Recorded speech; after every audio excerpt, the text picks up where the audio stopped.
Na sepeli mingi surtout que ça mbala liboso excusez na émission Oyo bien que na landa ango déjà c'est une très bonne émission na banzi débat et kozala vraiment républicain et kozala débat Oyo bala moko ba retenir na banzi kozala plateau mo ki mafinga zati surtout parce que mafinga zalate to solo metali mboko to l'accès to lingi Congo pour politique ezalaka moko mais ndenga ko kamba politique nde kisenaka politique ya moko lolenga ko kamba nde kisenaka wana ngolo bani bandi question matumboli wana réflexion matumboli ngala bakamba politique basala 18 ans na PPRD lelo batikela Tshisekedi un pays entier mboka nyonso na biloko nango nyonso bakamba malamu là vous êtes quand même sur le PPRD à l'époque na lo baké politique ya moko mais façon ko kamba keseni et là c'est que de konanga na linga mingi bena yolama ce qui va pesier eteni ya ici kama na ndenga ukama ce va pesi maître ana ndenga ukama maître mpinda ce va pesinga takizala ana ndenga ukamba kulutu webelo na ngina souffler ça le boko kulutu elo na ngina souffler ezali que non ya lobi ke batika ki mboka entier otanga accord à CNDP oh yongola na matumolile te faut qu'on réponde à matumolile on va dans côté ça tant loba to pas dit calme on dirait que ezani dingo bon va solote oye tant lobi que pardon soko lobi que na to ke ngande to ke OK ni solo yo bon ngai to ke ngande to ke me yo ngande to ke ndepeka yo ka solo ngana biso to loba ke no batika ki mboka entier ce qui voudrait dire que mboka ezalaki na autorité de l'état et c'est kanyo c'est n'est pas acquitté. On doit contrôler la bastion. Ouais, c'est un groupe de tension. Mais groupe ou pas du tout. Est-ce que l'autorité de l'État est là qui a ici Kawana? Merci. Donc ce qui démontre à suffisance que logique y a bâti en entièreté et Simbaté.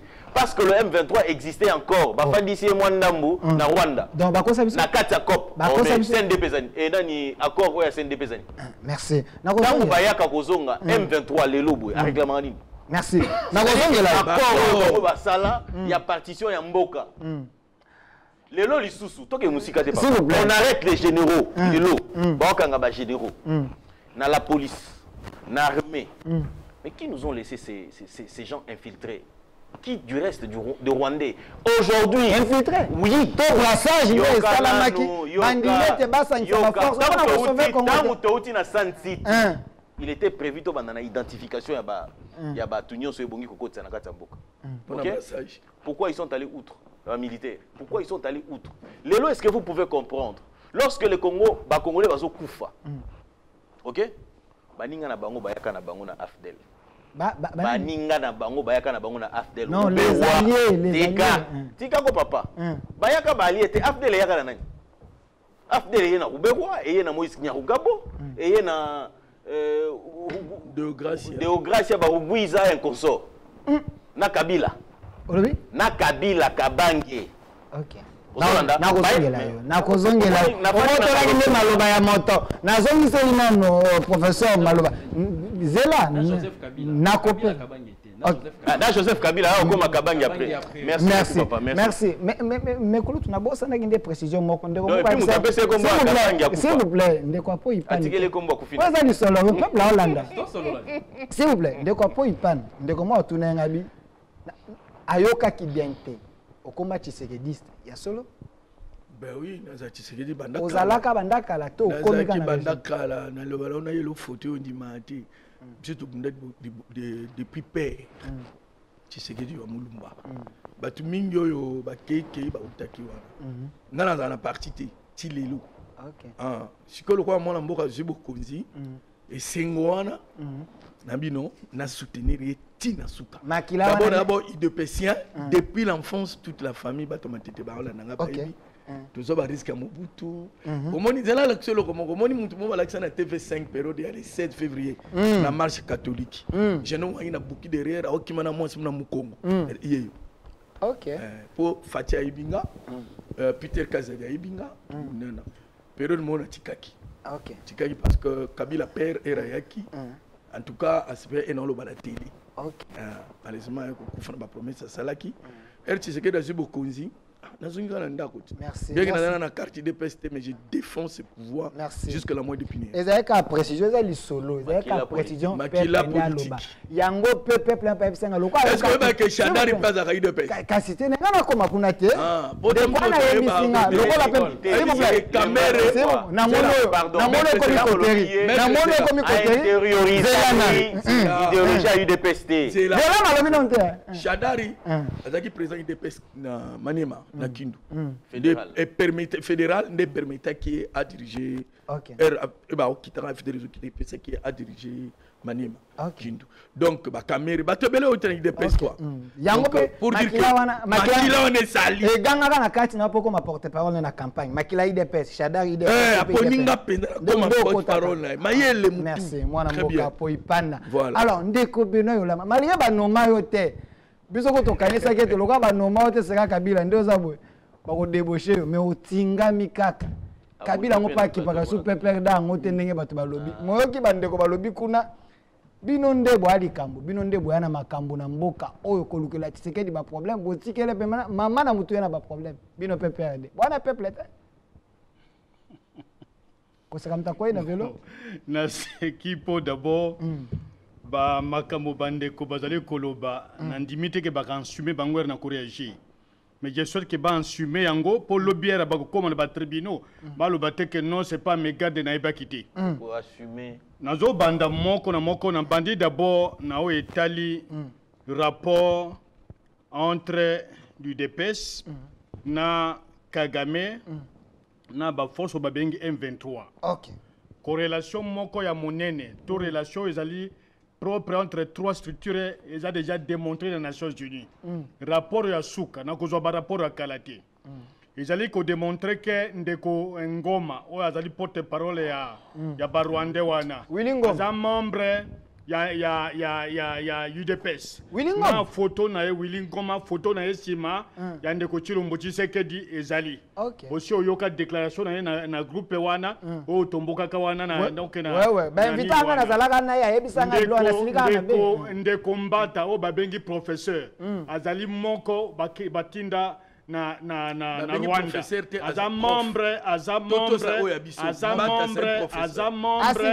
aza membre ya PPRD auti kuna auti Kigali ozwi lisusu socle ya problème na tangi ka wana na ba mususu wana tiki bango po naza na liste o ba ko chatembe na ye na tandi yango naza na liste pas de problème alors na o wana relation na bango M23 est commis prétexte un régime que je n'ai jamais vu. Toujours par justification.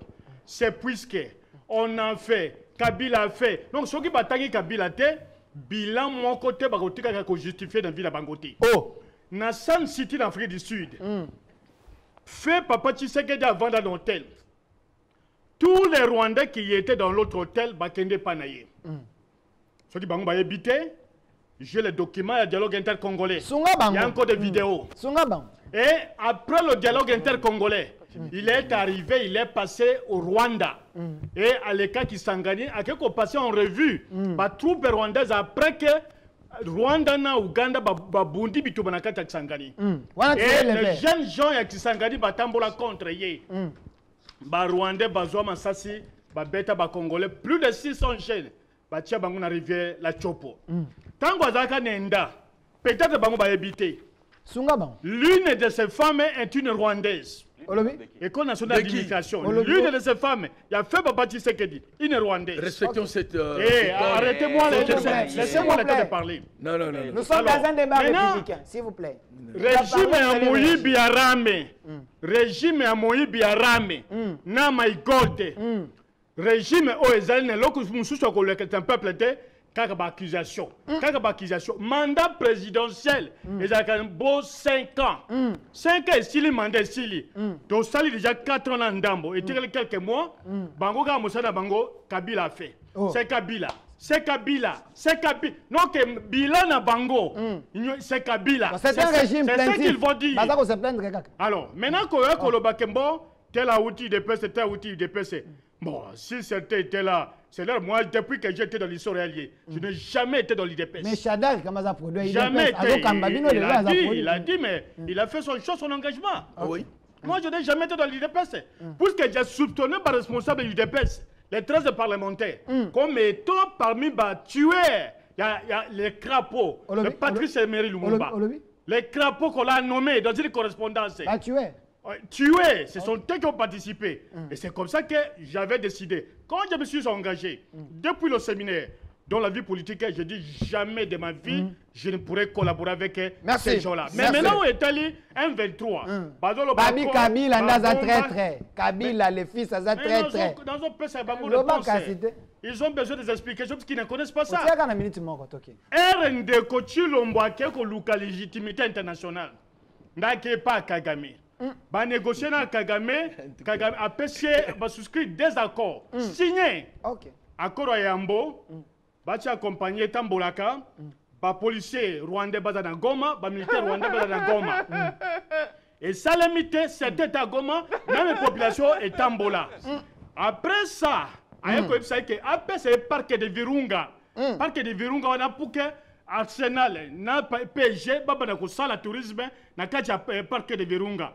Il fallait que Kagame construise site na kacha parc de Virunga. Et se revelait même pas par Jeune Afrique, revelait aussi par le journal belge et les soirs. Les documents sont là. Alors quand on veut crier, dire tout ça, et puis à Tini émissaire, Ndeko Kamere, Biselele, l'homme de 7 millions de dollars na Kachandako na Kinshasa Awa.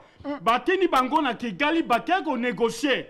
À deux délégations Bakeko négocier. Ndambo Biselele a révélé qui sur la place publique coup des amouké. Merci. Na Yango. Merci. Omoni Kigali à Tomboki. Merci. Alors Bibado Sarananga, Naziba militaire à Tindi. Merci. Et le problème de 5 ans. Biso Makambo est ici là depuis 2013. Kabila 6 ans. Merci. Mamadou Ndala Koufa Boudani. Mamadou Ndala Koufa Boudani. Général Lengazana na bomoyi. Merci. Tout n'a eu même caméra na yo. Moi-même je peux assurer les contacts au commun na Kemaka et si là nango. Merci. Même chef de l'État est mort à Lobaki. Merci. Peut-être ils ne suivent même pas. Merci. Pemanan. S'il vous plaît, calmez-vous. On est calme. Calmez-vous. Voilà la preuve de la démocratie. S'il vous plaît, s'il vous plaît, s'il vous plaît, comme dictature na kati émission. 3 secondes. S'il vous plaît. Voilà la preuve de la démocratie. S'il vous plaît. Voilà la preuve de la démocratie en République démocratique du Congo. Ndeko Yolama, c'est un opposant qui parle calmement. Et je pense que Bobombe réponse est à taille. Mais Ndeko,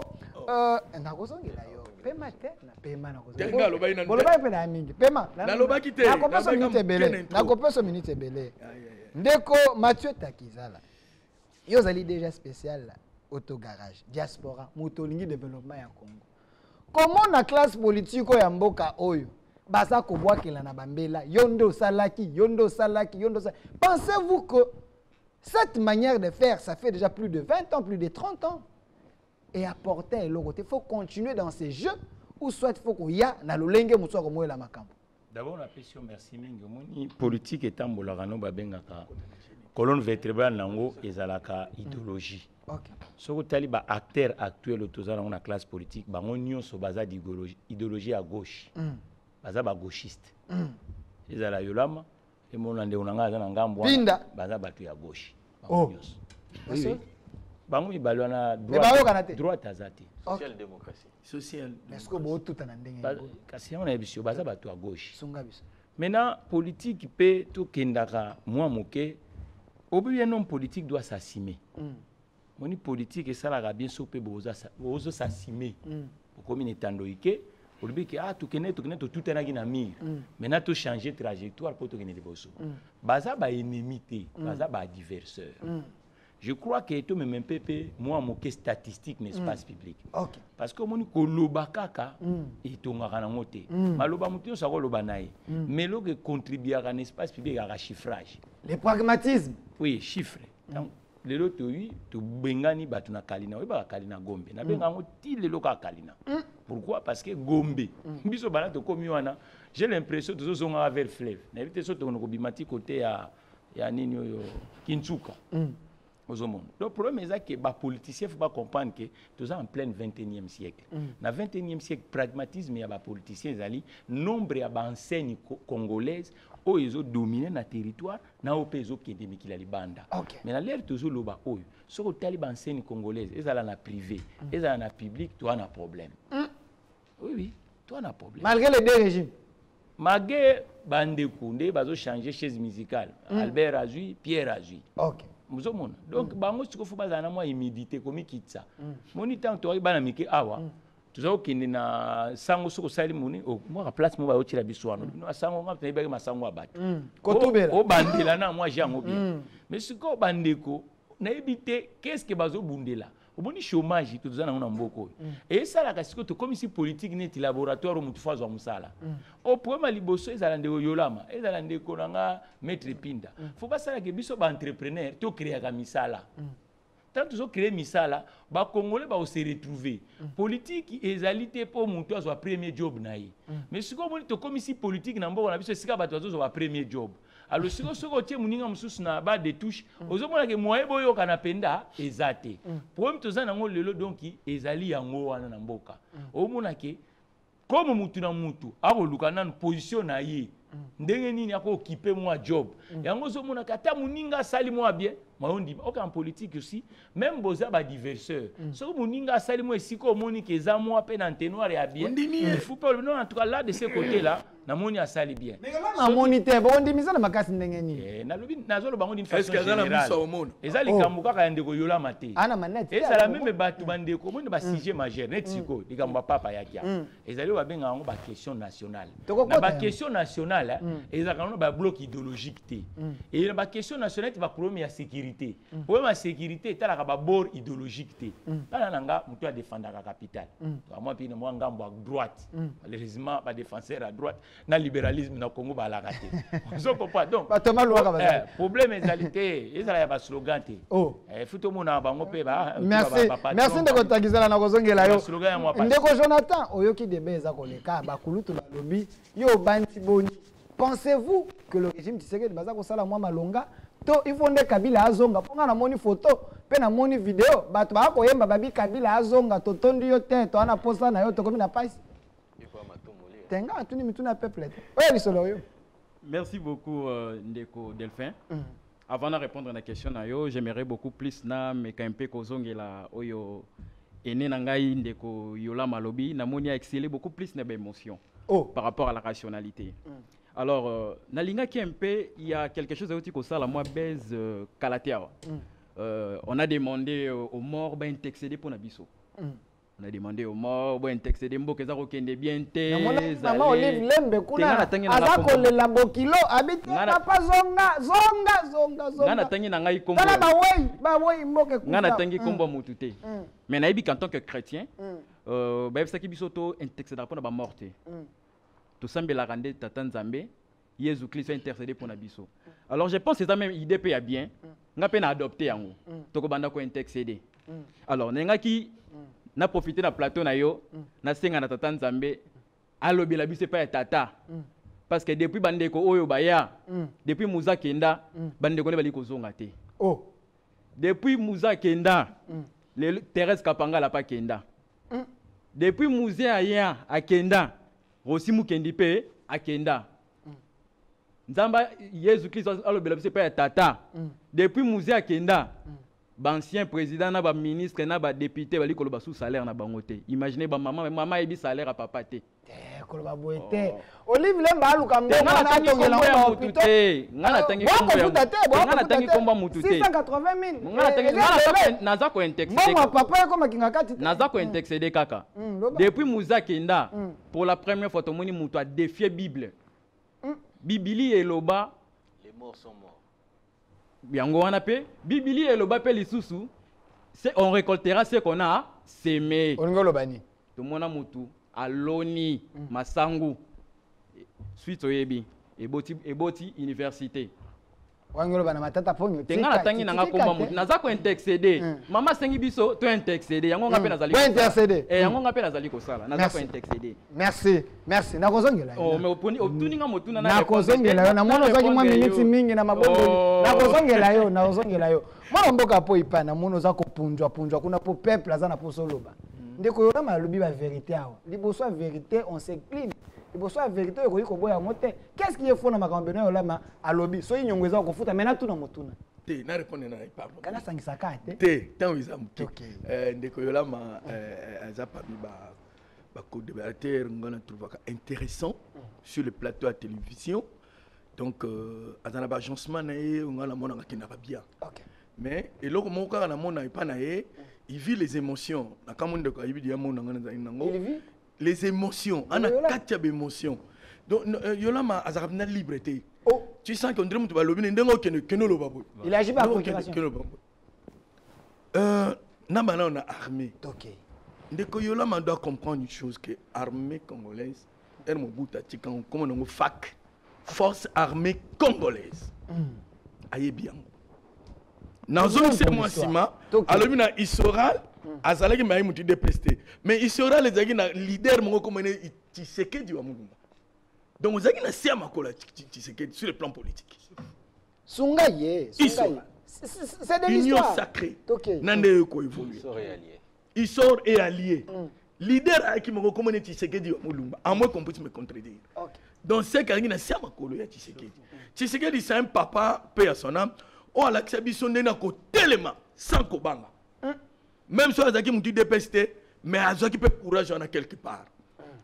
Alors, sous la fausseté, je pèse mes mots. N'oubliez pas que je suis enseignant. Alors, que les 13 parlementaires, machin, non. On doit quand même respecter ces gens-là. Il y a une histoire quand même. Ceux qui m'ont en Hollande, c'est l'histoire des 13 parlementaires. Na yo tata, papa ou mobimba, ozolo ba la TV. Mais moi, c'est mon papa qui dit ça. Les 13 parlementaires, il faut tout féliciter. Bango ba telemela Mobutu. Na moment mongo ya jeté. Ba papa Kingu, ba Tshisekedi, ba Kibasa, tout ça. Mais on ne peut pas. Toko kite na télévision. Tango ba musuwa na ba kufi, ba papa Tshisekedi a kumu musuba ki. To ba bangonde ba sala sokinde. Non. Est-ce que y a ça obligé fandi ma bango? Ah, ça libre. Démocratie na binango wala. C'est la démocratie. Ba tabolambo ndima bango. Tokei armée. FAC Ezaki armée Mobutu Atika, force armée congolaise. Tous en FARDC. Le peuple va comprendre. FARDC l'axinine. Les forces des belligérants réunis. Oh, force les différentes forces réunies. C'est-à-dire Azarias, ayena ba Rwandais, na Bugandais, na ba Congolais. Memba, ayena Bugandais, na ba Rwandais, na ba Congolais. Niamousi, ayena ba Rwandais, na Bugandais, na ba Congolais. Qui d'autre? Je pense que j'ai cité ces leaders là, quelques leaders. Kabila batatikali koto. Kabila atikali armée ya Congo, ya Mboka, atikali. Herba mindele le ko ba na plan ya balkaniser Mboka oyo. Ba obligé. Pardon, quand on a une question, tu as démontré on de Yolama Abika. On a 2 minutes. Oh là là. OK. Ba sangani, autobeni brassage. C'était un piège. Comment il faut défendre un côté dans plateau? Et ça qui piège. Non, mon armée n'a pas le long. On a la bonne infiltration. Excusez-moi. On a la bonne infiltration. Et ça fruit, il y a brassage. Yo bateau chaque leader a un bateau na belligérant na basali. Et bongisa qui armée. Oh papa, ce n'est pas une armée de Congolais. Kabila c'est une armée structurée. Tu sais que d'ailleurs Kabila calme, on a démontré sur le plan scientifique ce qui s'est passé. OK. Donc mon babingango les FARDC. Et ça facté une armée composée de différentes forces. Hollandi, donc qu'est-ce qu'on a ça ici? Na mona tangi papa Tshisekedi. Vous vouliez quoi? Ça ici c'est qui chute. Il y a eu ma main à gauche, à droite, nini boybo sangana. Ce qui a boyaka. Bangolba toujours isolement, toujours en la solitaire. Politique à chaise vide. Politique à chaise vide. Yami Balé, constitution, il y a le 18 février 2006. Et ça a bisauté. Il faut pas bisango bato ba Hollande biso. Kabila lobi sa constitution. Et ça y a bisoté ba salango na Liège. Papa, là, pardon, tu as sous question noire. Maman, là, c'est important pour Nambuka. na Liège bato abi Liège na Belgique nde bisala basala bisika ba imposer biso constitution oyo il y a le 18 février 2006 boy m'amener le na constitution bota l'article 51 il y a beaucoup d'articles peut-être mon kolobeng ça comme ça on démontre bon on a que biso to ça la constitution na constitution ba congolais ba na position il fallait bandi makaka voilà l'armée que nous avons c'est cette armée que Tshisekedi a hérité Tshisekedi a hérité Arménie. Namoni maître Bina Lobiawa, mais à côté de la Bozindote. Oh, il y a des généraux qui sont arrêtés. Mais, ils ont fruit à brassage. C'est de cette armée que Tshisekedi a hérité. Bino Tobi a trahison aux armées. Mais période de Kabila, Papa Kabila a silica la période de Mongoboye. À suspendre des bâtiments, on a combat pour la trahison. Merci. Voilà l'armée que Tshisekedi a hérité. Merci. Nakati armée, on a pardon. 5 secondes. Tu es belé, Nagozongela. Yola Malobi. Nagozongela. Yola Malobi. Nagozongela. Yo nos enseignants, so bando lo ba obosa no kanzo. Ozono dito. Nagozongela. Nagozongela yo. Armée au monde Tshisekedi za nango batikeli yo na eza poison. Merci. Eza poison. Armée structurée. Papa, merci. On a démontré que la poison te dis-moi le contraire. Ndeko pinda yo paiement ngai soki yola malobi na peso maloba. Kobanga te. Kobanga te. Ngana osala koterie, kobanga te. Tika na sala koterie na ngai. Yola malobi belé. Tika na sala koterie. Yola makosi belé pa. Ndeko beno yolama. Ngai na ko favoriser na ko peso maloba. Tane na osala koterie. Oyoki makambo ya lobi. Mena zongisi kaka actualité za pe papa mbongo. Alobi makambo yo tsoloba awa. Ambongo azali saint ambongo oyo pena azali motoyo asolaka na nzambe afundi Congo epa ya papa alobi ete papa mboko eza ko souffrir ba dirigeant ba ko kipe Congo te peuple aza ko souffrir bino bato PPRD discours na mwana ngondenge ba bia mbongo akomi na opposition bon na kanisi na ko répondre ba mususu na ko répondre te puisque eza na tinate na accordé potence da de raconter ça on a dit ko sur les plateaux ndekwapo ayebanga na monene na zana ngote ayebanga na émission forum des médias où j'ai moi encore très jeune j'ai combattu les Rwandais depuis 80 donc 99 et l'émission de forum si je suis célébré aujourd'hui c'est la voix de l'Amérique RFI et forum des médias et je suis très reconnaissant envers tous ces gens-là Lutu Mabango, Noël Kalonda, Joseph Boulamatari et Laurence Hipoto, Ferdinand Ferrella et même Joan Gomez et RFI. Ce sont des gens qui m'ont aidé sur le plan médiatique. Avant Moussoussou et Komalelo. Nous nous sommes battus contre les Rwandais. Okay. Et lorsque Apo veut réduire l'existence armée sur Faké, na FARDC, mais il est bien qu'il a cité moi Béléman Moussoussou. Mais à Bossani que Tozalaka n'a encore à Liboso, n'a dialogue intercongolais. Okay. On a eu un premier accord avec les rebelles Bemba. Les rebelles Nyamouissi. Nayoka que moi si à Bemba priait que Mobala bim na prison, mais Nayoka te ka sali prière pour que Mobala que de rébellion. Et curieusement, Batoba Koufa likolo Bemba. Na oboyoka kuna ke balé misunya batu. Alors, maintenant le problème c'est celui-ci.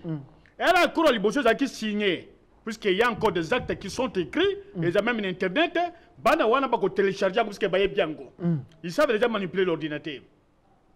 Accord à Liboso et quoi, ba keko senga deuxième accord au groupe au babenga HLD, dont Papa Tshisekedi, dont Franck Djongo, dont les autres, basala qui groupe avec les Rwandais qu'il faut dialoguer inclusif. Okay. C'est à partir de l'année accord il fallait que aussi c'est hôtel Cascade au Salaki to bimisa premier ministre na Bemba na rebelle Bemba parce qu'il était rebelle Bemba il ne s'est jamais converti alors à partir de là bisoto memana to combattre Barwande to zong sabango et après des discussions la communauté internationale tout ça on a dit on a accepté puisque ceux qui ont tiki ndambo ya Congo na maboko ya Barwande peut-être ça peut aller alors encore c'est à partir de là qu'il y a eu donc le prolongement du dialogue et le prolongement du dialogue Salimi les résolutions du dialogue intercongolais et obliger le gouvernement congolais les documents sont encore là je souhaiterais que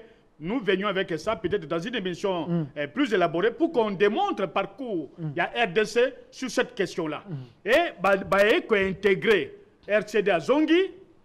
Alors, comme les Rwandais jouaient le petit jeu, quand ils veulent occuper un territoire, une province, bazui muta province wana ba commissaire chef ar ba komina ba bibi que dialogue n'ingé résultat ba conséquences positives. Les Rwandais se sont placés, ce sont des Rwandais, il n'y a pas à cacher. Okay. Alors elle va se placer ba ye ba komi ba koti nde ba yene ba liste na bango. On décane quand il était à Goma, on décane n'était pas général. On décane Moussa Zaki na rang ya major. Tango fort, elle a kedaka l'ongwa qu'il faut abimi comme sous-lieutenant. Et moi Moussa Bougé, je crois qu'il était resté comme capitaine. Bango tuna ba mususwana na oya kufi ya MLC wana Mustafa le Rwandais là qui était au MLC na ba Rwanda au bazalaki na kati ya RCD tous ces Rwandais là batindi liste on vous dit ne bougez rien et il n'y a pas que ça Herba Sali dialogue on a obligé à l'RDC. S'il vous plaît. On a obligé à l'RDC, je donne une révélation, Bangamo Bato Baye Bagate, que ceux qui bolingi paix, bolingi kimia, il y a les bosseux, il faut intégrer les Rwandais. Ceux qui bolingi kimia, il y a mis balé, il faut que ça il faut qu'on libère la Gécamine. Peut-être que de Koyuma Loba, qu'on a bradé le patrimoine de la Gécamine. Sans qu'ils n'entrent dans le fort. Et tout ceci se passe au dialogue inter-congolais. Et June de Kolengankoy, le seul qui a eu le courage de dire dans son city qu'il y a des Rwandais dans la salle, tout bloqué, ça le contrôle.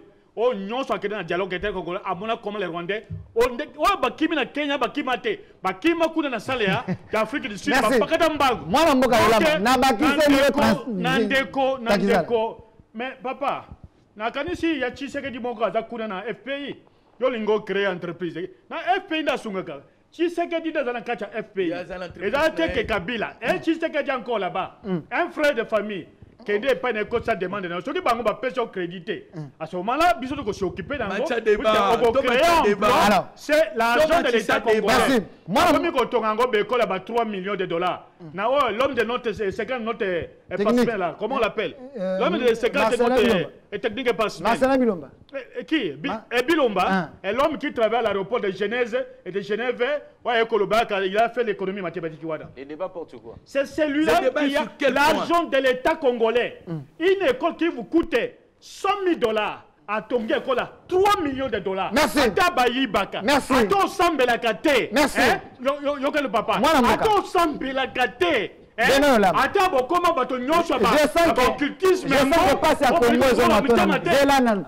sens que passe à Congo na bakiselo so minute na sala injustice tata cardinal ambongo alobi yo moni boni maloba naye comment nani nani ambongo alobi solo mango nini souffrance. Bon, pour répondre à la deuxième partie à l'intervention, je préfère peut-être que les autres parlent un peu, puisqu'ils ne diront rien.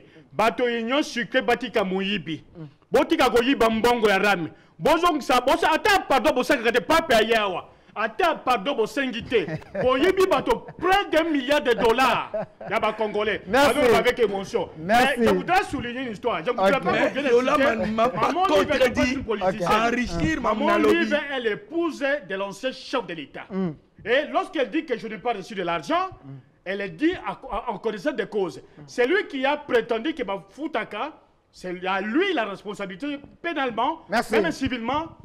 Il y a quand même un preuve pour dire qu'elle n'a pas ça Maman Olive autant. Merci. Et je ne voudrais pas entrer dans ce petit débat-là. C'est un débat purement un débat que je n'ai pas besoin. Merci. Mais les Rwandais, notions c'est de le secret du déplace. Merci. C'est le secret du déplace. C'est qui connaît les Rwandais. Merci mon amboka Beno Yolama. Na okona babito matsa débat. Espérons que APJ au peuple de Jigé bino watu bolanda ndako. Mon amboka. S'il vous plaît. On m'a dit vidéo chef d'État Salawana. Chef d'État Salé vidéo ya kitoko na top Congo Kazaki opposition. Alobi pour Congolais voter mutazale ko nyoko ya ivoire la zoba. Na yebite Congolais nenda ko voter ba miyibi oyo. Ce qui a voté, c'est que ça a Merci. Moi, Pinda. S'il vous plaît. Moi, Pinda. Merci. Moi, Pinda. Vous êtes de l'UDPS. Pardon. Ah, bolobi, bo moninga na kati mutu. Awa bolobi, bo piololi, bo lobi. Ngai na kati mutu. Ote. Na fandi calme na kangi ba posa na ngai. Na poser. Posa kutuna yo mutuna. Na sepela ki tango na sepela Yolama a complété nga. Merci. Na sepela ki ça c'est bon. Tango na bengo na bi vous êtes de l'UDPS parce que bino ne boye na pouvoir boye ko se plaindre. Tata mbongo allo non tika na sisa peuple balobi bino boaka na ba plainte. Biso te tokosala tolobaki tata mbongo afundi pa ya pape et pas ya Saint-Père. Alobi te Congo eza na souffrance. Makambu tata mbongo alobi eza solo to eza lukuta. OK. Avant na komana yango na sepeli mingi na ndeko Yolama so tayi na mutu na ye suki ya pembe. OK. Soko tali suki ya pembe ngi sagesse faut ezali belé. Alobi na biso boy que Shadari n'a jamais quitté l'UDPS. Akendeka kuna pona détruire PPRD. Olobi Shadari n'a jamais quitté l'UDPS. Akenda na PPRD ka pona ko détruire. Kabila on sepela que Azali agent, c'est ce qu'il a dit. Mais si il faut aller dans sa logique. Willy Ngoma. C'est-à-dire pour naé Willy Ngoma za membre UDPS to délégué kunat. Ba photo. Mais non, maintenant c'est la même logique. OK. La même, restons dans la même logique. C'est-à-dire que Shadari au moni hein, ba bisi bino ngo sikoya boy pa ya ndeko Yolama. Alobi kopo ba beti ya ke no bokendo s'enrôler te pa Shadari wana eza pona ko détruire koboma PPRD. Shadari Azali téléguidé par mais c'est sa logique. Parce qu'il veut nous faire croire. Willy Ngoma. Donc il y a la logique na été. Willy Ngoma. Azali membre à UDPS, à Komikuna. C'est-à-dire UDPS Natindai. Mais c'est de la même manière que Banamai. Logique logique na bango. Logique na bango. Logique na bango illogique. OK. Donc ça Willy Ngoma n'a pas quitté l'UDPS pour aller faire autre chose. Merci. Maman n'a dans la UDPS. Na longo UDPS na KUNC. Donc c'est-à-dire que Babylone on a aussi les agues pour le compte de l'UNC. C'est quoi cette logique? Ceux qui a pembe belé na mutu, je pensais que je m'attendais est-ce que tous en moi sagesse c'est belé quand même. Mais dans un monde que non on n'est pas là. Non, il est affecté par la souffrance du peuple. Il y a un de ceux qui a pembe bien belé na mutu. C'est OK, continue. Na CPP na bilo muso alobi. Asali ba veut, alobi boye. Pour satisfaire l'extérieur au détriment ya Congo, biso na corte au signa ainsi de suite tout ça, OK? On a accepté les Rwandais. Vous comprenez la sagesse du feu Étienne Tshisekedi. Pourquoi il n'a pas voulu entrer dans l'institution? OK. Pourquoi il a refusé d'entrer dans les institutions? Pouvoir. Et pourtant, il avait compris. Maître Abissa Monze, facture à combien? OK. Bandeko Bazonga. Et il nous dit, OK. Alobi Nabiso Awa. Donc, ba soupçon ba toazala longo ba loba ki Kabila la Rwandais wana, bosole bimi pa ya Yolama. Oh ya alobi bongo. Alobi yango, alobi boye. Au nom d'un intérêt égoïste. Il y a Bato Libanda, puis c'est Joseph Kabila Rwandais. Ça, ce n'est pas moi qui l'ai dit. Moukeng n'a l'ai dit. Ndeko Kuto a rappelé que Ndeni Bapé Sarai Kombo pa ya feu Nani Kyunga Kumonza, oui. Vous avez Bapé Sarai Kombo Kabangi. OK. Donc, à la Kimukolo, Bapé c'est deuxième élément, il y a non aïe. Vous avez professeur Moukeng n'a lobby. D'ailleurs, Ngane Moutuna Montaka, généalogie naïe, Pona la Kisakaza Katangé. Mieux encore, Moïse Katumbi est encore vivant. Pour les Arabes, ils ont piqué crise à Koufi. Pour Ayebi. Habituna bango passeport autant que na de loi. Et où Takawapi. Ndeko ya Kabila. Ezali Laurent Kabila Lobara. Yango, oh, Moussous Bakangaka va menacer à communiquer tout Ibrahim Aloba, Joseph Kabila. C'est-à-dire, au moins, le Kwassan Titi Wana. Na bato ba yo kota na bango ba koti na bango na kati ya institution ya république brassage mixage et tout ce que vous voulez. Pourquoi ils ont refusé d'identifier tous ces gens-là? Bayebaki Olenga Koya crié sur ça. Ezala qui cop. Ils sont sortis et rentrés. Ezala qui cop. Ezala qui cop. A complété ngai. Et donc banda osala biso to tenir. Pour mon abiso ezala qui jekamine. Ozolanda, mais AFC bino alobi na bino comment est-ce que bango basali bénédiction ya ko dépiécer ceux qui bolingi guerre ici là, to dépiécer, to morceler chez Camille. C'est-à-dire eux baza coupable ya bilo konyo soa. Mieux encore on a baki cité. Il y a destruction chez Camille. Na makanisi na ya alobi yango pe lisusu. Miba. C'est-à-dire ce qui démontre suffisamment assez d'éléments où il a ici que Bango. Maître Bine, c'est important que Yolama réponde.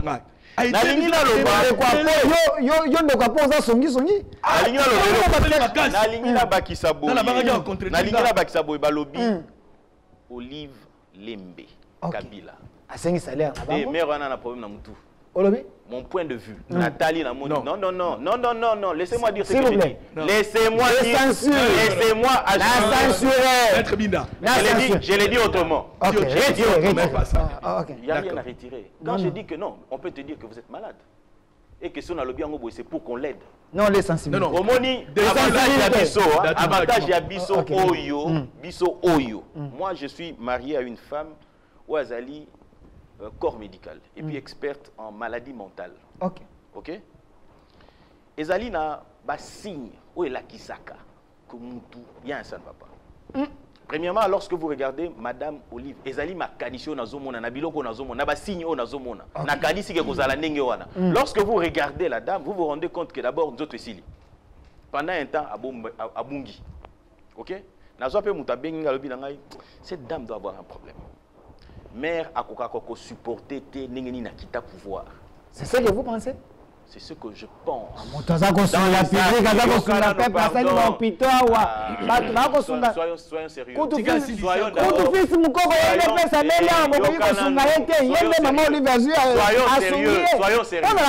Soyons sérieux. Et cause à la paix, moi, on a Rubouiza. Nous avons 650 000, 680 000 on a yamona en côté. Il y a Rubouiza. Ouais, ça a déjà il y a DG déjà. Ofida. Il y a Ofida. La révélation, nous avons photo de Bimarapé, ça l'a rappelé Bimarat. Et vous en avez payé. Mais tu peux nous poser une question. Non, il faut qu'on dise des choses. On a vie privée. Mais puis, à lobby que cette dame n'est pas politique. Ça, c'est faux. Elle est politique, elle fait la politique. C'est vrai ça? Elle fait des déclarations politiques. Elle est dans les sphères politiques. On tire sur elle de la même manière qu'il n'y a pas d'autre tiré sur Bissot. On est dans une sphère politique. Et la politique, les coups sont perdus. Donc vous considérez Maman Olive comme adversaire politique? Exactement. Mais dans le domaine politique, qu'est-ce que vous voulez? Elle vient faire la politique. Il y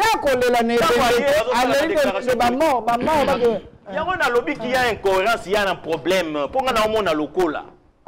Que Merwana doit avoir un problème.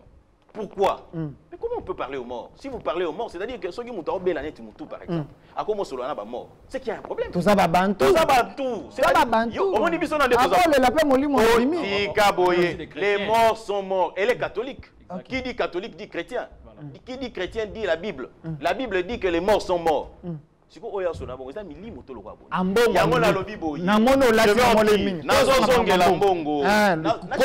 Kasi te minutes c'est ça OK. Papa, na faut na loba doublement. Non. Ambongo vous a dit de vérité. Ambongo a dit de vérité. Peuple là, c'est la pas sa réponse. Bino il dépêche. Bon quand le bateau qui ma question na pour mon côté. Il y a un problème avec Ambongo. Il y a un problème. Aussi ça mbongo côté procating. Ouais, on comme dictature. OK. Et ça d'abord on a un problème moko na Ambongo.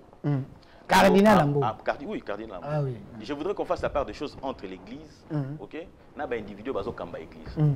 Oso gotali, Ambo alobi ke Congo ekufi. Papa alobi nini? Papa alobi nini? Otika moyibi ambongo na kati ya église. Tango kutanda ba clergé alobi nini? Otika moyibi ambongo ya église. Qui dirige l'église? En réalité, s'adresser à qui? À Cardinal Ambo. Mieux encore, le cardinal Ambongo. Alobi toti kapé babiloko pour na confort, bien matériel et tout ce qui va avec. Ça c'est ce que dit le pape. Soki ndeko Ambongo azalaki sérieux. OK? Il n'est pas sérieux? Pas du tout. Il allait accompagner le thème de la visite ya pape Awa. Réconciliation. Il y a un lobby. Soki tata cardinal azalaki sérieux, alingaki accompagner thème ya visite. Thème ya visite ezali tozoloba masolo ya Congo. Tozana posa ya mutu oyo akoki ko porter voix na biso. Et en l'occurrence tata cardinal. Et bonga ki to sala différence na biso to tchepepe. Yé à lobby que Congolais azo souffrir. À cause diocèse impayement ils à combien? Oh, yo comme na dossier sous non mais balobi yoka biloko papa alobi liboso ba clergé alobi esengeli na bino bosa la reproche na batu na biloko oyo bakokanga bino na yango te un paiement biso ko to sabe fort un paiement ezokolongwa donc vous acceptez na lobby na yo la souffrance yango ba ko zelo papa esali ya baba na lobby boy papa ezala batu ba souffrir ezala batu ba régime na bino nde na lobby batu ba souffrir na Congo lorsque Ambongo azo sala ndenge wana c'est-à-dire que azo soutenir logique ya bitumba o ezana est parce que soko tali na biloko ya lobby est-ce qu'il a condamné a lobby ata makambo ya est esika moko merci na kozongela Christian Bossem et Christian Moussakweno akangi a lobby non je suis choqué merci moi Ambongo na onyo so loba ki de bandeliti na suka makambo ya est a lobby merci moi ndeko na kozongela yo ndeko apo ndeko takizala ndeko Ambongo yo mingi oza économiste olingaka mingi classe moyenne matate bato bakoma ba millionnaire yo zali DG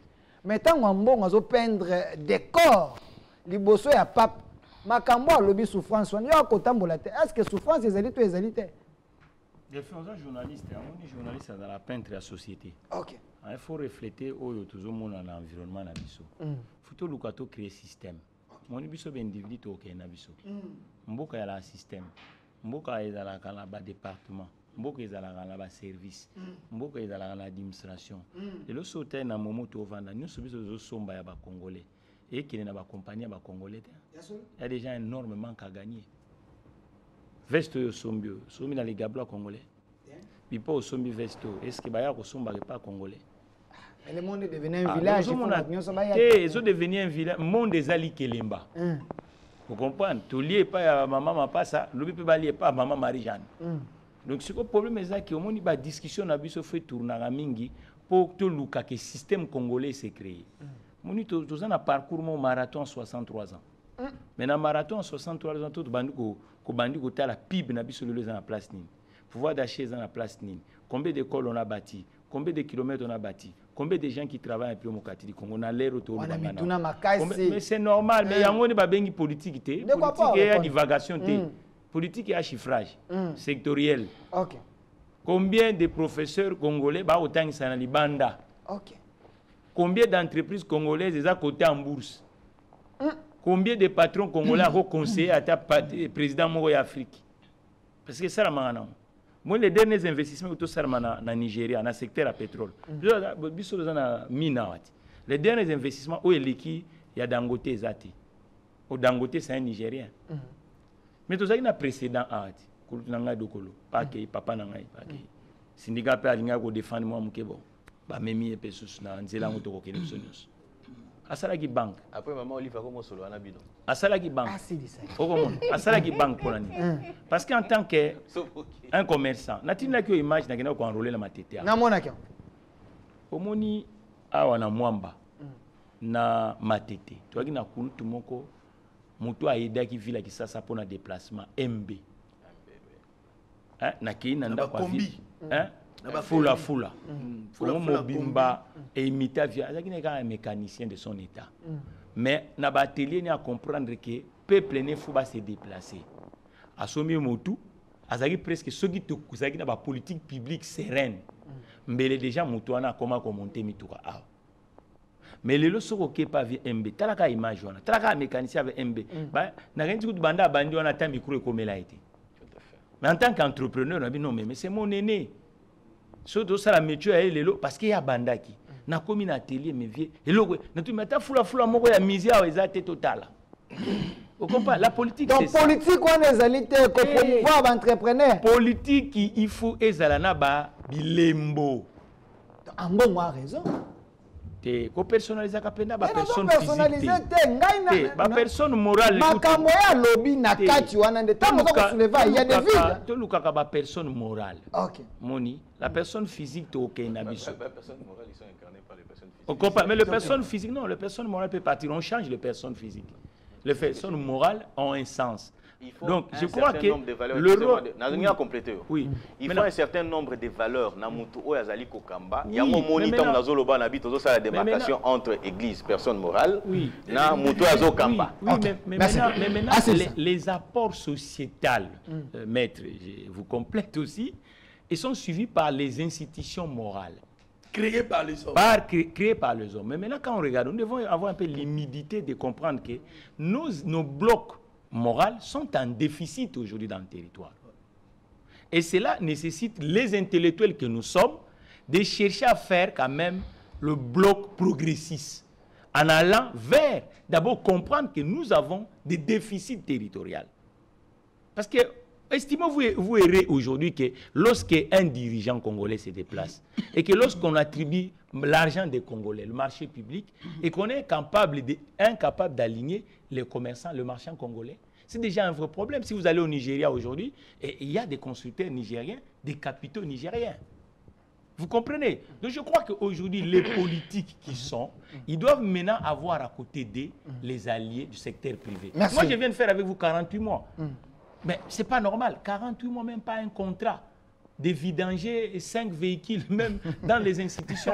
Donc il y a un problème. Merci, M. Mathieu Texela. À un moment, il faut qu'on comprenne quand même que nous avons de sérieux problèmes. Au lieu de polémiquer, vaut mieux essayer d'avoir l'humilité de faire le bloc entre les déficits. Merci, vaut mieux essayer d'avoir l'humilité, c'est bon. Alors, monsieur Jonathan, Toza Koloba Makambo Amboka, Yose Lenge, Ovanina Bakulutu. C'est vrai, moi, je ne peux pas être un bon tabac. Mais au Landa qui tata un bon, ils mes na ba jeune te, makambo a lobby. Est-ce vrai? Et ça ba réalité oh yo ba jeune baza au dans Congo ça nango parce que souffrance est mati. Pe na mona ina stade kuna bilenge ba embia manda boyebela mande comme na suka. Olanda ya. Nalanda ki ndenge moko na ba kulutu na ndenge ba uti koloba awa. Alors ce n'est pas en vociférant que nous en a raison. Ezate po yo gangi na plateau nde la kisi ke nyonso wana za koloba ezali bo solo. Donc loin de là, loin vraiment de là. Quand j'essaie un peu d'entrer de faire une étude introspective, il y a un message oyo kulutu na ngai yola mauti ko loba awa. Eza juste un aveu d'échec oa étalé biso awa. Tout le monde dit comment est-ce que la République, ba tchaki République na complot pour satisfaire les besoins de bateau moussous. Non. Vraie histoire. One is a complot contre la République. C'est vraiment un complot contre la République. Et n'a vraiment déçu sur base de cela. Et na kanisa qui bande ko bakokai quand même ko s'est rattrapé par rapport à ndenge pape aye. Na thème où y a ça qui la réconciliation avec Jésus-Christ. Na mabe oyo bande ko ba sala biso ba congolais. Il faut se rattraper quand même na boye ya pape pour babenga ki bango pe baya mais ba kimi na mona ki maman oliva kendo mona cardinal avant ya zo ki dali beni si avant akimi ndo azaki na ba problème à $680,000 il fallait que tout na soki ke ndara wapi. Donc bande ko ba kimi amona affiche de pété bande ko ba kimi par rapport ya ma benions oyo basali ba congolais soki na zongi na question na yo tuni ya ba jeune ndenge ba jeune ba mbi ambongo pa lobby. Je pense que total na kata stade wana ekoki kozala à peu près 80,000 et pesa bango 500,000 pesa bango ta 500,000 personnes barokota na kata stade wana soki ozui ata 30,000 oyo bazwa ko ganga que non mandat esili pe tozui ba chiffre oyo président de la République abimaki nango na 2018. Est-ce que 30,000 wana eza ko peser wana élément ya liboso élément ya mibale ba jeune wana na beteli bango maboko yangwana to akomona na beteli bango ba jeune wana maboko makasi dans le sens que ba rappeler biso juste que président Tshisekedi a na 2 mandats. Il y a libosé outinde elinge sila ba jeune wana baza vraiment à féliciter ta que jeune na féliciter bango parce que comprendre ngonde bongo te ba biso que mandé comme na suka etikali ya mibale dans le sens wana na yamba ki Ferdinand Kambeka yebisinga ete balobi mandé esili po ete boeshwe bolongwa. Yo, comprends, Ferdinand Kambera Zamoto déjà évoluera toujours na émotion. C'est Ezabato Oyo. Je pense que na carrière politique, na vie politique où yabiso na RDC, Bazabato faut pas qu'il na retraite. Tu vois, Ezabato au PPRD. Kabila akozo. PPRD ezali parti oh je pense c'est fallait qui Kabila akozo. Non, Bino bonanda ko nyengi te abi candidat na yé Kabila.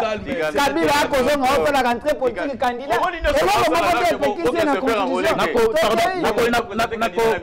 pardon nako expliquer pour nani ndeko kabila pardon ngana ziba bango baziba minute belé quand même ça l'injustice pardon nako limbola yo pour nani ndeko kabila kozonga te pe pour nani nozomona bandeko ebele o tozali komona bazali ko traverser ya liboso ndeko kabila soko olandi bien mbala liboso ndeko kabila yaki na kati ya Sénat alata ki charte na iba comme sénateur mais na kati ya coulisse pour bandeki ko filmer atuna bango une fois lobi pour nani bokomi sénateur à vite donc ezala ki message akoyo sabon ke nakozonga te botika ngana pema nazo ebisona ba coulisse nazo ebisona ba sénateur à vite na vie ezala ki message pour la libre comment qui sénateur à vite OK ezala ki message à lancer qui bon tellement bandeko yola ma bazala ki na distraction na ba émotion ba comprendre ki message wana te yami balé donc rentrer politique à Kabila kozala te ba bossa Chadar aloba yango a bossa ne monde ko Kabila yebi que parti politique PPR déjà parti oyo et si ekundami to observer 40 jours na biso ya prière et toza ko bossa na bango naza ko avancer s'il vous plaît parce que il fallait qu'il na éclaircir un peu mon cœur s'il vous plaît s'il vous plaît na bakisele 20 secondes na kopesa so minute exactement 20 secondes na linga kina bakisa mon cœur par rapport au étali parti na ngai dans le sens où on est beaucoup plus attaqué na ba journaliste oyo bazana information te bazana information te bazako luka o bazako luka quoi voilà il peut partir na ya nani yango partir on peut participer malette et belao vous savez Edmond Burke dans le 18e siècle à lobby la seule chose qui permet au mal de triompher c'est l'inaction des hommes bien alors aujourd'hui dans sens où il y a changement hyper aye nango to boy ko kanga munoko face ya ba carte visa oyo bande ko basalela na carte visa bande ko basalela na esengo na bango moko lelo hyper aye na ba valeur ya sika biso tozali parti Union populaire républicain un parti de gauche nous fonctionnons comme les partis communistes chinois donc nous n'avons pas un président ni l'autorité morale nous avons un secrétaire général que je salue en passant le monsieur Jacques Kazadi suivi de 4 secrétaires permanents et du bureau politique qui est conduit par M. Adonis Mbala. C'est sur base de cela, entre les 4 secrétaires permanents et les bureaux politiques, que les décisions sont prises. Merci. Alors, nabandeko journaliste oyo bazali ko luka lipa, oyo bazali ko loba biloba loba, toko yebisa bango batika yango. La bouche autorisée ezali, ezali biso. Secrétaire na bine photo ya Mbaye Paul Olengo ya yeliwana.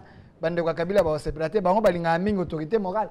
Non, nous on est venu avec les changements s'il vous plaît, on est venu avec les changements parce que nous pensons que le président de la République a connu qu'on travaille les moroté. Sur base de l'article 36 alinéa 4 de la Constitution et lobby nabiso que tout Congolais par son travail il faut travailler pour la République. Vous voyez et tango bato oyo bazali pembeni ya mokonzi ya mboka tozali ko sentir que baza ko salate to misusu bazali ko exceller na ba détournement. Merci. Et nous on est venu comme l'espoir du peuple ya ko pesa changement. Merci mwana mboka po ipan na sepe na kimia na na sepe na kimia na malingo za wacha songi mais na peso kama loba mais na ngaki na songi lelo moka voko ta makambo ambongo ndenge alobia tata mbongo asambelaka mingi akoloba lukutati na mwana ketanga otanga liboso a pape avec tout l'amour ba congolais ana posete papa asambela papa sesila mais c'est une manière ya kosunga tseka il était asala malamu mais Kabila aussi avait fait des choses na mboka oyo asala bidoko ebele ba réalisation ebele pona nini soki lelo bo basculer de l'autre côté nyonso moninga salaki ezaka mabe akomi ndoki akomi diabulu na banzi mutuna nutuni peuple à répondre yo OK ngala ninga fanatisme te merci na ninga penza na kota mbozinda ya critique pona ebebele les kamna sona no ya liboso papa yena discours moko clair réconciliation liboso ba clergé abisi bango botika kimoyibi botika ko lata nzoto biloko mokili bobanga biloko ya ecclesia ce message n'est pas là qui bango ce de pas Tshisekedi a été un chef pour lutter contre la corruption Olandi a été un chef à la moussi chef pour lutter contre la corruption ce que papa a félicité nan ba clergé doit féliciter Tshisekedi peuple à répondre a félicité Tshisekedi pour exemple clair lelo mbongo zo kota na l'état grâce à politique quoi ndeko nanga tala na discours ya papa Tshisekedi président de la République discours kitoko liboso mopaya car nani papa za mopaya la Congo c'est un visiteur de haute facture alobi catholique basunga biso na école moninga na tikelo batali ngala mangala moninga à reconnaître bino na musala bosa na mboka ata te maître Binda tout le monde m'a merci tout concept que le président de la République a félicité l'église catholique. Regardez son discours, mais c'est un discours de réconciliation. Mon frère, ok. Mais question mission pour la question. Yami Balé.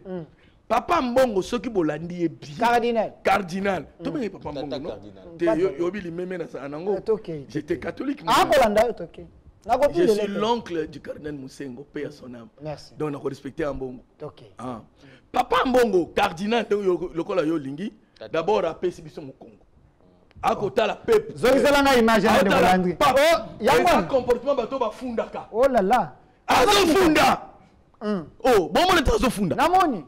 Comportement na au public mu Congo, ozoyebisa sango boyi. Aza ko funda. Bota la bisu image à Tshisekedi. Bota la regard à Tshisekedi. Tout est communication. Oza communicologue. OK. N'oubliez pas ça. Tout est communication. Regardez le comportement du cardinal à bisu mu Congo, azo funda et papa. Tala comportement ya papa Tshisekedi, azota la biso. Aza songo tobo. C'est-à-dire azotala akumisi bango yami balé liboso mopaya yangwani soki mabe ezali baloba on lolenge ya lobi wana te aza mupe mope achaka nde kimia bokanisa bakanja na noirité kimia et puis eloko mo analyser acha kimia pomba mabe na bino akute peuple ako souffrir vrai to bandi sango zo réponse na yo babimisa pe mabe na papa ambongo cardinal alobi boyi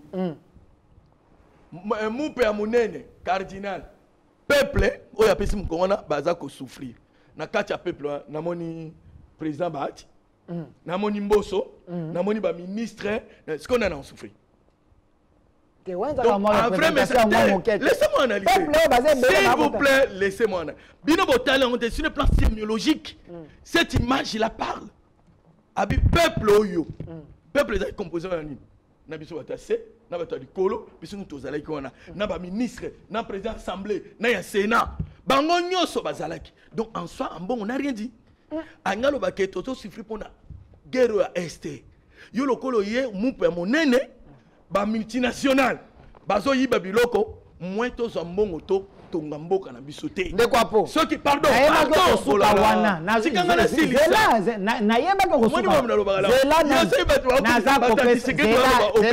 zela ngai abe moko abenga ayeba ke to loba makambo ayeba ke boko suka wana pour zela te zela na ko lancer yo sénateur azakite président zela ayeba ke boko mboso azalaki te ba ministre bazaki te zela bolo tikanga na silisa ambongo azalaki contredit pas avec ya zela sango moko ayebi singabo laissez-moi terminer nako zela malembe sango moko ayebi zela sango moko ayebi singabo omoni ba médiocre ezande bino parce que bino bolobaki ba discours na bino na nyonso wana donc la personne que le peuple pouvait écouter zayeka ambongo soki alobelaki makambo estete bino da bolobaki pas penser ayokaki pourquoi bolinga kaka ye aloba ya lobi makambo ya moni po apesa mereke minute esengi yondo bolinga ala tawela bokonza moko très bien ndenge yo na sango wana na Kagame alors apprécier biloko Kagame asalaka ye ambongo il est libre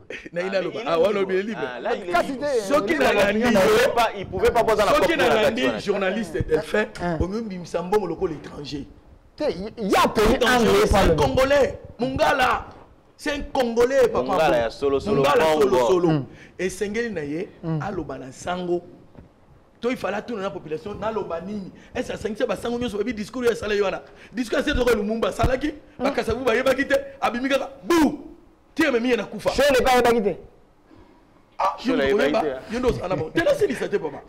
donc ambongo albi peuple nyonso wana donc ba ministre donc à catégoriser est-ce que Yolandi ce qui devient récupération ya c'est qui sont yo ya bino na comprendre ngota c'est la récupération président Senko Yolandi te atumbi Président Senko. Une occasion,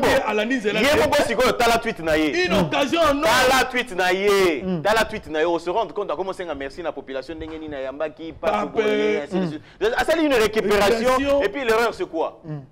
Au gouvernement Sali. Mais le gouvernement Sali on le gouvernement Sali on imputue à Nani. Donc à la difficulté à Koloba. 30 secondes. Donc en Bongo à calculer batunion soana. En tout cas message en Bongo Isaki. Sango Mokonzi. Pape ya Roma Est Bakoboma. Boy passe parce que passe na biso dans multinational. Passe na biso les armées aux communautés internationales à ça la biso en Congo. C'est ça notre difficulté. Notre difficulté situation moque ezalaki na lelo même yemo yolama alobiango nandimaka na courage na ye mais na banga babomela ngai on doit prier beaucoup pour cet homme bino batanzamba solo faut que bonde la pona ndeko alors ma vérité moko boye ba congolais mingi ba kongolo bangote le chef d'état doit récupérer cet homme, je le dis parce que on a débauché na plateau. Non débauché. On m'a dit la vérité. C'est là. On m'a dit la vérité ya oloba. Mutu moko ta pepper da oloba. Et puis banane émission ya forum de abandon 5 je le félicite. Yango bano makaete. Exactement ça complémentaire. On m'a dit alors pour terminer, le chef de l'État à travers le gouvernement bayamba papa Pape Yaroma, très bien. Merci. Il faut féliciter les chefs de l'État. Merci. C'est que le cardinal devait faire écrire une lettre de reconnaissance, de remerciement au chef de l'État, de l'organisation, le même gouvernement qui critique. Et puis pourquoi l'Église catholique est toujours en opposition?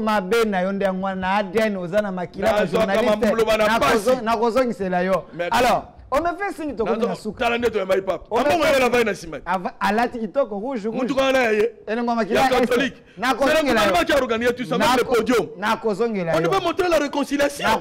C'était pas un moment de vomir comme ça. Bino bo organiser qui on la récupération politique. Bango za makamwanzani. Papa Tshisekedi, aux na deuxième mandat ya sûr. Ne craignez rien. Koko c'est la pape. Et là en bon asili qui Koko c'est la pape makambutende quoi. Merci.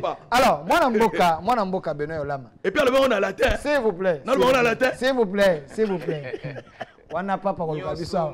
S'il vous plaît. S'il vous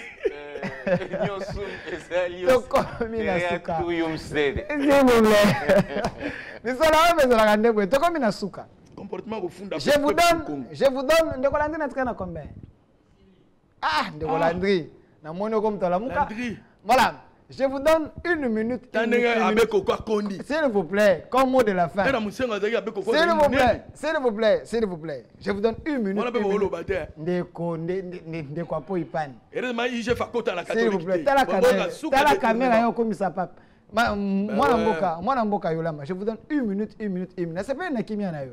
Ba sengelo awa, ba okota na union sacrée, so ba nommer, ezaka servir Mboka. Moi Mboka, une minute. Par rapport à sa défense peuple à retenir nini. Peuple à retenir nini.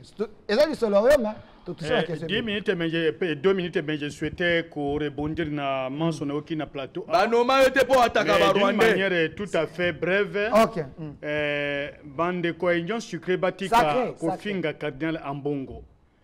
Kotangela banda ya buta ya solo to ya buta soki bazu discours ya cardinal Ambongo ils sont en train de le dire. J'étais avec Basanga hier sur notre plateau. Je connais ce qu'ils sont en train de dire. C'est connu. Merci. Alors maintenant le problème c'est que soki batika ka muyibi ya barami soki batika ka détournement soki batika ka surfacturation ya Mbongo à l'État sur 15 milliards ya budget batali ko consommer presque 10 milliards pour les dépenses de banco. Ils sucré par robot communicateur, on doit pas se mettre 5 000 $. Par robot communicateur, réunion sucrée. Bon, Badaliawa, chaque semaine, on doit payer banco 5 000 $. Bon, peuple, il y a rien. On doit payer banco 5 000 $. Nazora 5 000 $. Et là, ma de vérité. Nazora 5 000 $. On doit payer ça banco 5 000 $. Bon, il y a biso à ram. Alors maintenant, Natika comme on a tel régime politique à Moyibi a gagné l'église catholique. On a 4 Moyibi. Pour ceux qui Moyibi est dans la caté. Ceux qui sur facturation à la construction dans la caté. Ce qui va entreprise à le couteau, va donner qu'on crée à la caté. Mbele, Pape a Koikolo, peut-être que le Pape a des informations. Merci. Dans le discours, il y a cardinal Ambongo. 5 secondes. 5 secondes. Ce que Touni Bango est là que choqué Bango. Élection libre et transparente. Ce que Touni Bango, à l'objet, le peuple souffre dans son âme et dans son corps. Ce que Touni Bango, que les richesses sont mal distribuées. Il n'y a que ça. Et là, qu'on y a lobby à l'Ukuta. Nakaki a Babilo, qu'on y a lobby, et là, qu'on y a l'Ukuta. Mais on est taliba, logique, on a carré logique, et on a développé, on a ceux qui la sémantique, et ceux qui wapi. Ça engage que sa responsabilité, opinion et qu'on juge. Et puis en plus de ça, il y a Souka, Bandeko, Botika, qu'on soutenait Mouyibi. Mouyibi a ramé le peuple mbongo, peuple Mouyibi. Merci. Botika Ngo Dali Malamou. Merci. Ce peuple va s'exprimer dans le stade. Ce jeune-là, ils n'ont jamais été corrompus. Bayambi président Kabila de Massina. Non, merci. Bayambi président Kabila de Massina. Balandé Tikuna, au président Kabila président Bangombong. Dans le stade, on ne gère pas la foule. Merci. On peut gérer l'opinion, jamais la foule. Merci Benoît Yolama. C'était votre mot de la fin. Monsieur Pinda, je vous donne 40 secondes. On conclut. 40 secondes. Je suis Nazali vraiment d'accord avec ce qui a été dit au stade. Oui, moi je suis d'accord avec ce qui a été dit au stade. Quand Balobi, Tshisekedi, Yebela Mandé Sili. Effectivement, Tshisekedi est arrivé fin mandat. Ce qui est vrai. Ce qui est vrai. Ouais. Et aussi une chose, Ezali Ndenge Akoboa que la Tshisekedi ba fleur. Pour lui dire ceci, que Bango tant Yembela Bango en 2016, Bato Bakufa Kapangala. Tant Yembela Bango en 2016, ok? Ba Congolais, ba Koufa, Tobimaka Nanzela, pour que ba organiser l'élection. Mais le temps où bango bazo lo bawana, ba misusu, ba kitaki directement ba ko s'enrôler. C'est pour dire que le processus est en cours d'exécution. Pourquoi qu'on tang ici à Kotambola? Oh là là, oh là là. Pourquoi qu'on tang ici à Kotambola? 5 secondes. 5 secondes. Ne pas les participer. S'il vous plaît, n'intimide pas mon invité. 5 secondes termination. Nalobi pe lisusu boye. Bande Konabison, ils ont effectivement raison de dire que Mandé Sili. Balobi boye Tshisekedi. Est-ce que yo glissé AT? Tshisekedi. Est-ce que vous organisez les élections? Calendrier Bimi. Na janvier, 20 janvier, tu remise et reprise. Est-ce que Balobi Tshisekedi, il ne te faut pas un deuxième mandat? C'est-à-dire qu'il donne la possibilité à Tshisekedi d'avoir empilé, d'avoir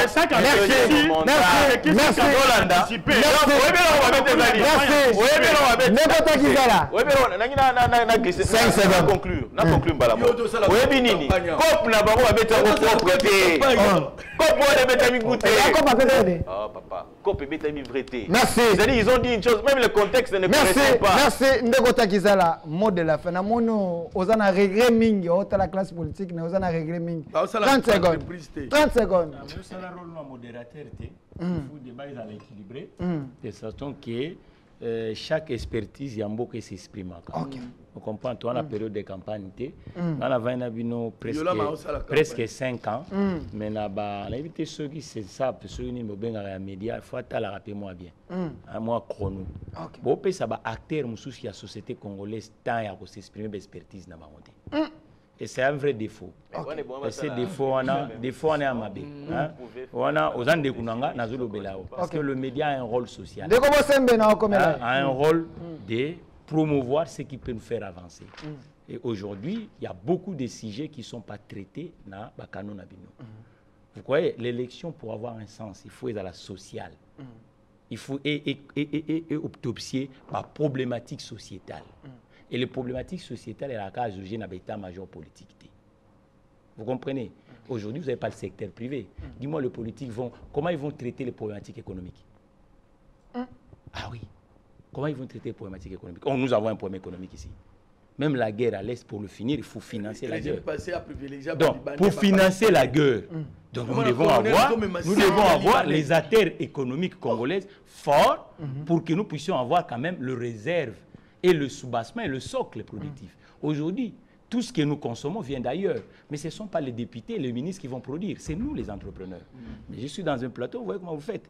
Donc c'est ça le vrai problème. Vous devez vraiment donner ce couloir, le temps à ceux qui pense à construire ce pays d'une façon économique, parce qu'un homme politique, pour avoir le socle productif, il doit avoir aussi les entrepreneurs qui l'accompagnent pour que le chômage des gens qui sont à la République démocratique du Congo soit absorbé. Merci, monsieur Mathieu Takizala. Mais parce que moi, j'ai fait une émission.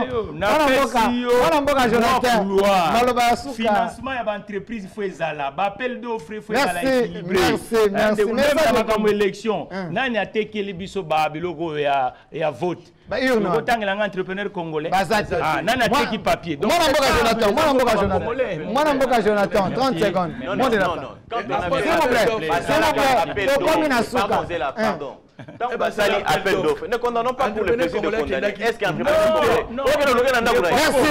Jonathan, 30 secondes. Un pays, l'argent trésor public, c'est pour ça que s'il vous plaît, pardon. Vous êtes majoritaire, vous êtes minoritaire. Vous comprenez? Vous êtes minoritaire. Je comprends. Pour mes amis, c'est pour ça qu'on va créer une caution étatique, un État responsable, pour permettre aux entrepreneurs locaux d'accompagner. Ce que vous gouvernez, que l'entrepreneur local va gagner. Mais gouvernance, c'est ça vraiment. Merci. Nous, Jonathan, 30 secondes. On retient quoi?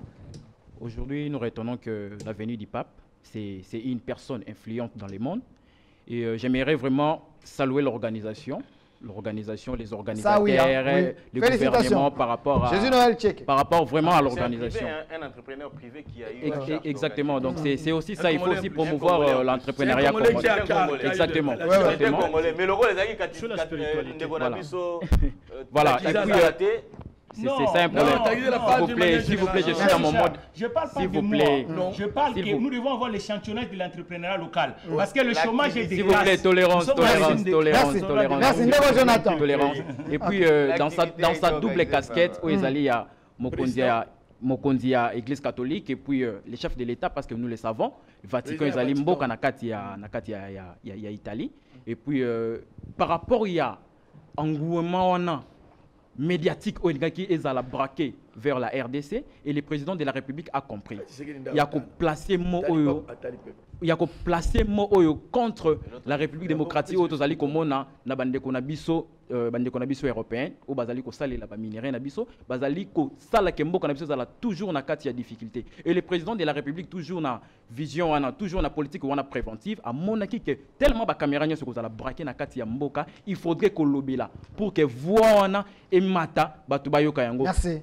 Batu belé ba comprendre ki te RP ça qui ndeko na biso Gims nini passeport diplomatique baloba ke belé, mais lelo era yembi et que ba komi ko benga ye na ba télé nyon sur mindele azali ko de la même façon to mona ki ba retomber wana na roi belge era ye le président de la République a parlé et ba retomber wana to moni lelo régime ya notification et longwe, et nous pensons que par rapport à l'événement ya pape et les discours qu'avait prôné le président de la République, nous aurons des retombées significatives. Merci de Jonathan. S'il vous plaît. Non, pas de quoi pas pas maloba. Merci monsieur Jonathan. Mais tant qu'on fongole local, on me lugela bangambo. Zelana, et loko fongola ndeko moko ayebisinga bino. Omoni ba passeport diplomatique, ba pete be vandam. Makambo este o vandam ko za Chic Norris. Ena bandeko na ba. Mais on a Gims c'est ça, mais vandam c'est ça. Il y a des Gims et toi qui pétons, s'il vous plaît. Il y a des Gims et toi qui sont à côté studio. Peut-être ndeko vandam aza ko sala pe film, on ne sait jamais. Peut-être ko sala pe film pour la relever la Mambouya Est. Alors attendons voir. Il y a vandam il y a un problème na biso ba. Mot de la fin. Passeport diplomatique ba pesa kango bateau pendant quelques fois qu'on porte voix pour monde à travers l'individu, parce que il y a autre ben bactéries et relations internationales. Pardon papa, on a plein de sciences. Bactéries et relations internationales. Ce qui montre azana influence nationale internationale ou activité à Zosala, ou ils ont intéressé monde. Cette personne-là, un État responsable comme la RDC, avec un président responsable, comme Tshisekedi, beaucoup de copains ça montre un passeport yambo canabino pour apporter voix. Pendant tout niveau d'homme, ainsi beau distance na ngote. Voyage, on va parler diplomatique. Et ça en a tina au président Tamboli à Tambola. Nana ngolingo toma en avion, même yolo ma en avion te. Avion to banga o mingi. Mais moi na ba to Tshisekedi, moi na ba to mama Marthe, azo Tambola ka ba bien pour mon plaisir. Non, et ça prend intérêt mboka. La sujet no oyo et le kasuka na lo babou. Merci. 3 secondes pardon. S'il vous plaît. Mais c'est important s'il vous plaît. S'il vous plaît. Mais nécessité boye bake ndeko Kadima oyo azana président ya Seni auti na Tshisekedi te ni na IDPS te ezaki tout ya église kimbangiste. Merci. Kimbangiste nde ba pesa. Botika débat wana tozala correct. Merci.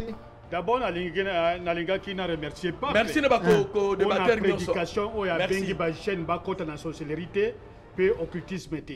Pour na Congo, na ba famille pasteur, na ba jeune, na ba mikolo, ba comme na ba loge comme na ba makila, pour ba comme ba politicien, ba comme ba nani, je le félicite. Deuxième chose. Coupe d'Afrique et Banda, aucun stade des Congolais n'est retenu par la CAF.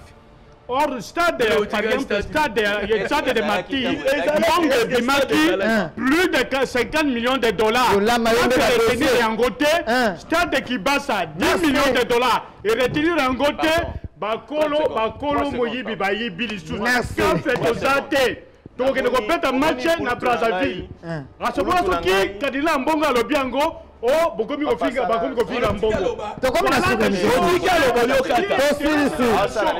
Voilà des choses. Alors, je voudrais dire ceci. Je défends déjà ma poche de bango. Na moi 5 000 bateaux zo wana. Merci.